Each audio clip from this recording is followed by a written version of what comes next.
Bonjour à tous, bienvenue dans cette nouvelle émission Le Canap by Excelsior. Aujourd'hui, j'ai le plaisir d'accueillir avec nous Milan Boigard. Milan, comment tu vas? Salut Clément, ça va? Content d'être là? Ouais, très bien. En forme? Super. Top, top, top. Ok. Alors du coup, Milan, tu es fondateur de No Code Station. Donc aujourd'hui, on va parler essentiellement de No Code.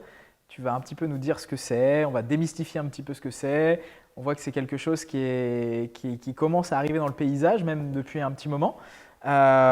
Première question, est-ce que tu peux te présenter pour les personnes qui nous regardent, présenter ce que tu veux faire chez No Code Station, et puis après, on reviendra sur le No Code. D'accord, ça marche. Du coup, salut Clément. Moi, du coup, je m'appelle Milan Boigard. Je suis entrepreneur déjà depuis plusieurs années. J'ai déjà monté en fait plusieurs sociétés, notamment en fait qui étaient dédiées à la réalité virtuelle. Une première en fait qui faisait de la vente de casques de réalité virtuelle et une seconde en fait où j'ai monté un média dédié à la réalité virtuelle et à la réalité augmentée qui s'appelait goglassis.fr. Okay. Et après, j'ai fait une petite pause dans l'entrepreneuriat, on va dire un peu pour me ressourcer. Et c'est-à-dire qu'à côté, je faisais pas mal de sites web. J'ai toujours aimé en fait coder. J'ai, on va dire, une formation de développeur. Ouais. Et depuis là quelques temps, effectivement, j'ai lancé un projet qui s'appelle No Code Station, que vous pouvez retrouver sur le site nocodestation.fr, dont l'idée en fait est de créer une plateforme dédiée à l'éducation au no-code. Ok, donc tu vas nous apprendre à utiliser quelque part le no-code. C'est ça, exactement. C'est quoi? C'est un programme? C'est un MOOC? C'est quoi? C'est une formation en ligne? Comment ça va se passer? Alors, tout a débuté par la volonté en fait de créer une newsletter qui était dédiée au no-code. Ouais. Donc, l'idée, c'est de fédérer une vraie communauté autour de ce concept de no-code. Peut-être qu'on aura l'occasion effectivement d'y revenir et de voir un peu où en était la communauté, notamment en France, puisque c'est un mouvement qui est déjà bien émergent en fait aux États-Unis et aujourd'hui qui manque encore pas mal d'acteurs. Moi, je fais déjà au final, en tant que développeur du no-code depuis déjà un certain nombre d'années, et je me suis dit, c'est quelque chose moi qui me passionne, c'est ma vie, j'en fais tous les jours. Pourquoi pas voir s'il y a d'autres personnes effectivement qui sont intéressées par ce domaine-là et comment est-ce que je peux fédérer une communauté et fédérer de nouveaux acteurs pour pouvoir permettre l'émergence du no-code en France et potentiellement peut-être un peu plus loin par la suite. Donc ça, c'était la partie newsletter. Et ensuite, l'idée en fait avec No Code Station, c'est d'en faire une plateforme d'éducation no-code. Donc c'est-à-dire en fait des tutoriels, des bootcamps et potentiellement peut-être aller un peu plus loin par la suite, voir un peu comment se structure le domaine pour vraiment faire de la culture no-code une culture très très présente en France. Ok, très clair. Du coup, qu'est-ce que c'est le no-code en fait? Alors, le no-code, ce sont des outils qui permettent à des personnes qui ne savent pas programmer de réaliser des logiciels. Donc souvent via une interface, on va dire visuelle, qui drag permet and drop, de des drag choses and comme drop, ça. effectivement, de glisser, déposer des éléments, des images et également, aujourd'hui avec des outils no-code qui sont beaucoup plus évolués, de créer de la logique entre elles. Donc des pages qui permettent d'aller vers d'autres pages et de faire certaines actions, donc d'aller beaucoup plus loin en fait. C'est une abstraction du code visuellement parlant. Parce que tu vois, moi par exemple, je pense à WordPress. C'est un outil no-code ou pas? Gros sujet dans la communauté, effectivement. Est-ce que c'est un vrai débat? Est-ce que WordPress ou non est un outil no-code? Moi, j'ai tendance à le penser parce qu'effectivement, au début où est né WordPress, donc si je me souviens bien en 2003, l'idée c'était de pouvoir créer en fait des blogs facilement pour des non-développeurs et surtout rapidement. Donc, il y avait effectivement la facilité de pouvoir créer ce genre d'outils. Et aujourd'hui, il s'avère que on parlait d'interface visuelle donc via du drag and drop.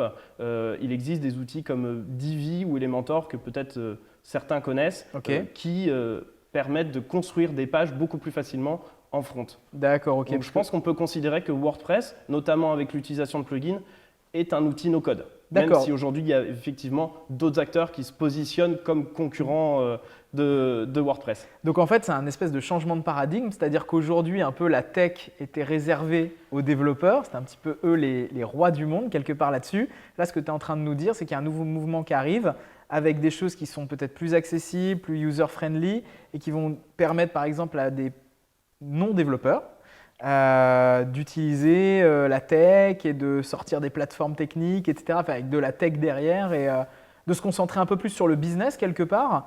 Enfin, Exactement. C'est ça. Exactement.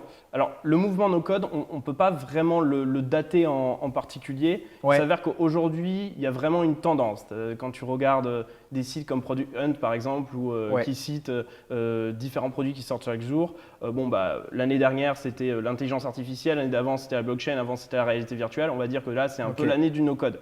En réalité, les outils no-code, ça a toujours été plus ou moins un objectif en fait, des développeurs, puisqu'eux, ils ont eu envie que leur logiciel soit utilisé par différents types de personnes, notamment s'ils ne sont pas utilisés par des développeurs, ils doivent être utilisés par des personnes qui font du commercial, qui font du community management, de la communication, etc., et d'autres types de métiers, et qui, eux, ne savent pas coder. Donc, il fallait mettre en place des outils visuels qui permettaient facilement de pouvoir justement interagir avec le logiciel tout en ayant cette abstraction du code.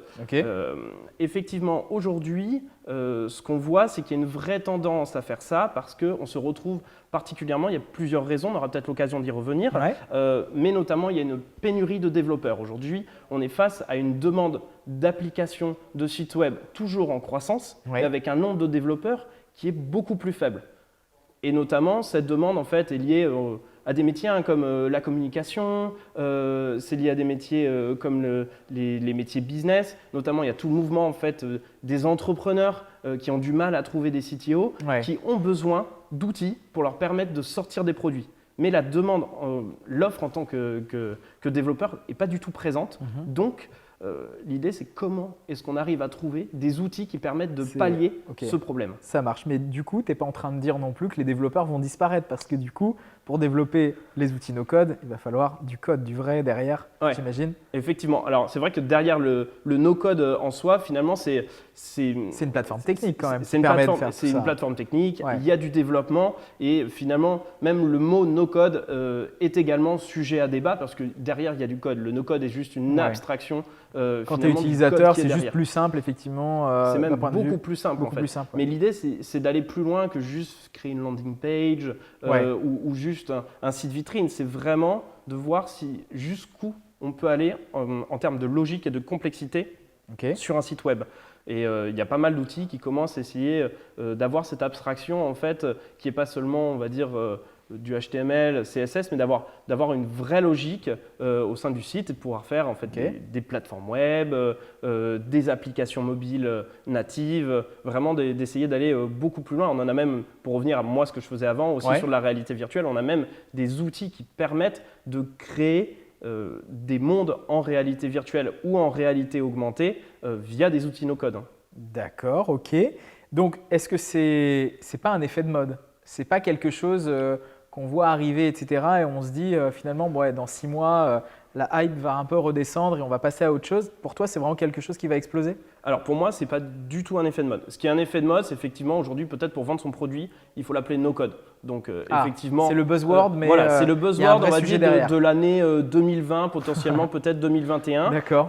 Mais en fait, du no-code, il en existe déjà depuis un certain nombre d'années. Il s'avère qu'aujourd'hui, comme je te disais, on a une pénurie de développeurs et puis surtout, on est face à des produits qui sont de plus en plus complets, de plus en plus intéressants, qui nous permettent d'aller de plus en plus loin dans la création de sites internet et d'applications.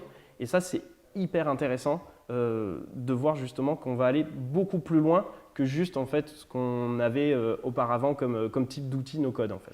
Est-ce que tu as des grands groupes, des grands éditeurs qui vont un petit peu, je sais pas moi, se jeter là-dedans, booster un petit peu peut-être le no-code en fournissant des écosystèmes où derrière tu vas avoir beaucoup de projets qui vont naître dans le no-code? Est-ce qu'il y a des choses comme ça un peu rassurantes sur le marché là-dessus ou pas? Alors moi, ce que je pense de rassurant, c'est que notamment en fait, on a une partie des GAFAM, donc Google, Amazon, Facebook, Microsoft et Apple, donc ce conglomérat, on va dire, des 5 grands qui ne sont même plus au stade de la réflexion en fait, sur le no-code, mais ont déjà des produits no-code en place. Tu as des exemples à nous donner justement? Bien sûr.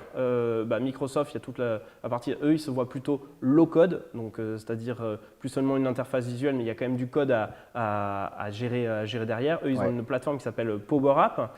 On a également Google qui a racheté donc AppSheet, donc, qui au final c'est c'est un outil visuel où on utilise une sorte de tableau Excel, un Google Sheet pour créer des bases de données et des outils no-code derrière. Ouais. Et puis dernièrement, en date, tout début juillet, on a Amazon qui a sorti Honeycode, qui est une plateforme no-code. Donc il n'y en a que 3, mais derrière ce qu'on voit, c'est assez intéressant, c'est les 3 qui ont un business autour du cloud. Okay. Donc c'est qu'eux, ils voient bien effectivement cette pénurie de développeurs et cette demande face à de nouveaux logiciels, cette demande qui est pressante, et ils ont besoin absolument en fait, de pouvoir répondre à cette demande en proposant des outils adéquats.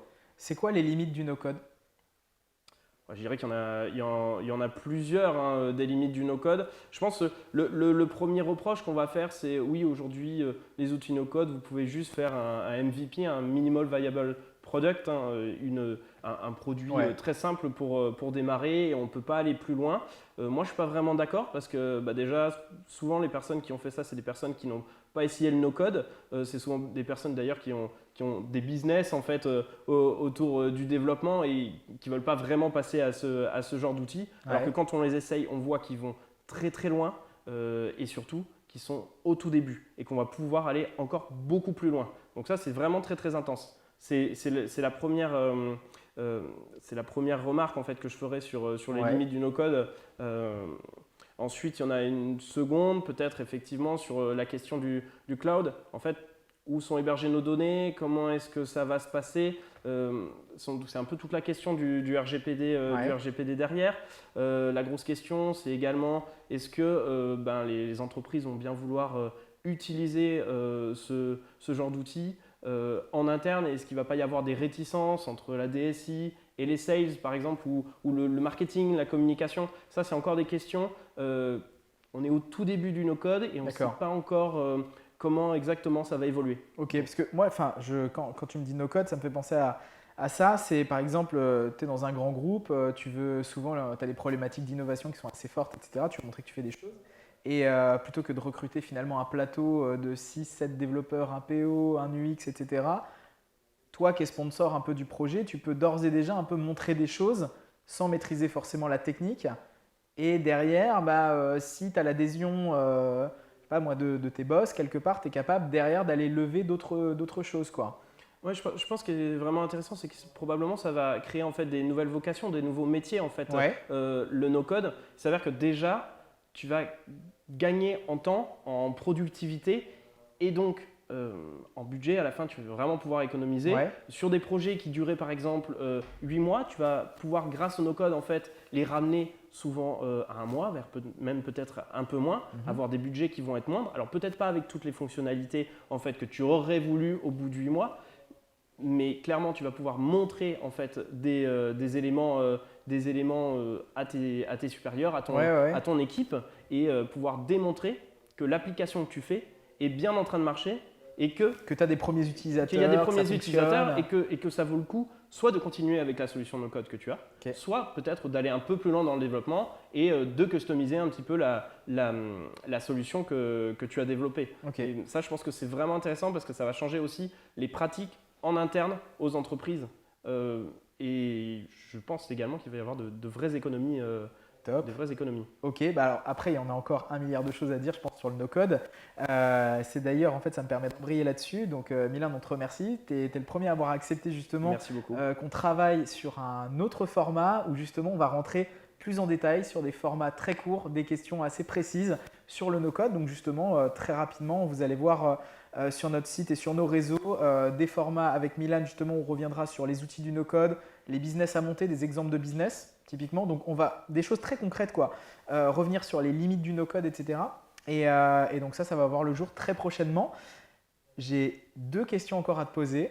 Est-ce que tu as, je sais pas moi, une app favorite, quelque chose dont tu peux pas te passer, no-code, pas no-code, je sais pas. Alors il y en a 2. Je ne vais pas rester dans le cadre, je vais dire qu'il y en a 2 que j'utilise en fait tous les jours. Une première qui commence à être pas mal connue, qui est très connu, on va dire, des no-codeurs, c'est comme ça qu'on appelle les personnes de la communauté du no-code, qui s'appelle Notion, qui est une sorte en fait d'Evernote qui permet, qui est vraiment assez incroyable et dont je me sers tous les jours pour organiser en fait mon travail. Et sinon Airtable, aussi, qui est une sorte de tableau Excel en fait surpuissant, qui est à la fois un mix entre d'ailleurs un tableau Excel et une base de données, et avec lequel tu peux interagir et mettre en place plein de process grâce à des API et d'automatisation. C'est extrêmement intéressant, moi j'utilise toujours. Ok. Une personne qui t'inspire? Une personne qui m'inspire. Connue, pas connue, peu importe. Si, alors il y en a beaucoup qui m'inspirent. Il y a une personne que j'aime bien parce que son parcours en fait m'a complètement bluffé. C'est Ty Chris. Je pense que tu vois qui c'est. Ouais, complètement. Il est connu notamment parce qu'il est champion du monde de roller. Ouais. Mais c'est une personne qui m'inspire aussi parce que c'est un entrepreneur. C'est un entrepreneur qui a su rebondir avec une super boîte on-off et qui est vraiment impressionnant dans tout ce qu'il fait. Et son parcours mériterait vraiment d'être montré à un maximum d'entrepreneurs. C'est cool que tu partages son nom en tout cas aujourd'hui. C'était le premier à parler de Ty Chris en tout cas. Est-ce que tu as un livre qui t'a marqué? Un ouvrage, je sais pas. Ouais, je peux te parler d'un bouquin que j'ai lu au moins 3 fois et qui s'appelle… Ah oui, ouais. Ok, il t'a vraiment plu. Oui, il m'a vraiment plu. Je ne l'ai pas encore appris par cœur, mais je m'en souviens Ça va pas tarder. C'est un bouquin de Jeff Jarvis, qui est donc c'est un journaliste américain qui a écrit donc le livre qui s'appelle What Google Would Do. Et en français, je crois qu'on peut le retrouver sur Qu'est-ce que Google fera à votre place. Et c'est assez intéressant, c'est un livre environ de 400 pages et qui est divisé donc, sur les 200 premières pages, c'est quels sont les 10 points clés qui ont permis à Google en fait, d'exploser. Ouais. Et ensuite, sur les 200 dernières pages, c'est comment sur différents types de business, donc ça peut être l'énergie, ça peut être la presse, ça peut être… plein d'autres domaines, par exemple aussi les avocats, le conseil, etc. Comment ces secteurs-là peuvent appliquer les 10 points vus avant au chapitre précédent, 10 points de Google. Comment est-ce que dans l'énergie, on peut être le Google de demain? Ou si Google devait monter une boîte dans ce secteur-là, comment est-ce qu'il ferait? Et je trouve que c'est très intéressant parce que c'est des ovnis de toute façon. À l'époque, c'était quelque chose qu'on voyait assez peu, ce genre de livre. Et surtout, on peut le relire à la lecture d'aujourd'hui pour savoir si 10 ans après, il a toujours un peu raison. Et c'est assez intéressant de voir que oui et non, c'est vraiment un livre que je te conseille. Il est vraiment bien. Très bien. Très bien, ça changera ça en off. Ouais. Et le mot de la fin? Merci beaucoup en tout cas de m'avoir invité. J'espère surtout en fait que via cette interview, ça donnera l'envie à plusieurs personnes de découvrir ce mouvement no-code qui est encore assez émergent et qui va être incroyable pour les années à venir. Et on va en parler sur un deuxième format justement, on va rentrer dans le vif du sujet. Trop bien, à bientôt, cool. Merci beaucoup. En tout cas, merci beaucoup Milan en tout cas de nous avoir fait honneur de ta présence aujourd'hui. Merci de nous avoir suivis.